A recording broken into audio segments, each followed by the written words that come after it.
D super ನ್ಯೂಸ್ಗೆ ಸ್ವಾಗತ. ನಾನು ರಾವ್ ಸಾಬ್ ಸರ್ಕಾರ್. ಬೆಳಗಾವಿ ಜಿಲ್ಲೆ ಗೋಕಾಕ್ ಪಟ್ಟಣದಲ್ಲಿ ಪ್ರತಿ ಸಲದಂತೆ ಈ ಸಲವೂ ಕೂಡ ಗ್ರಾಮ ದೇವತೆ ಶ್ರೀ ಲಕ್ಷ್ಮೀದೇವಿ ಜಾತ್ರೆಯು ಅತಿ ವೈಭವದಿಂದ ಜರುಗಿತು. ಈ ಅವಧಿಯಲ್ಲಿ ವಿವಿಧ ಮನರಂಜನೆ ಕಾರ್ಯಕ್ರಮವೂ ಜರುಗಿದವು.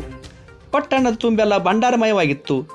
ಈ ಅವಧಿಯಲ್ಲಿ ಅಂಬೇಡ್ಕರ್ ನಗರ್ ಗೊಲ್ಲರವಣಿಯಲ್ಲಿ ಡಾಲ್ಬೆಯನ್ನು ಸಹ ಹಚ್ಚಿ ಯುವಕರು ಕುಣಿದು ಕುಪ್ಪಳಿಸಿ ಸಂತಸ ವ್ಯಕ್ತಪಡಿಸಿದರು. ಬಿಗಿಯಾದ ಪೊಲೀಸ್ ಬಂದೋಬಸ್ತನ್ನು ಒದಗಿಸಿದ್ದರು.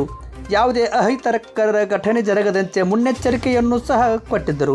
ಈ ಅವಧಿಯಲ್ಲಿ ಸುತ್ತಮುತ್ತಲಿನ ಗ್ರಾಮದ ಹಾಗೂ ಪಟ್ಟಣದ ಜನರು ದೇವಿಯ ಕೃಪೆಗೆ ಪಾತ್ರರಾಗಿ ಜಾತ್ರೆಯನ್ನು ಮಾಡಿದರು. ವರದಿ ಸಂತೋಷ್ ಕೆಳಗಡೆ. D super news Belagavi. ದಯಮಾಡಿ ನ್ಯೂಸ್ಗೆ ಲೈಕ್ ಮಾಡಿ, ಶೇರ್ ಮಾಡಿ ಹಾಗೂ ಸಬ್ಸ್ಕ್ರೈಬ್ ಮಾಡಿ.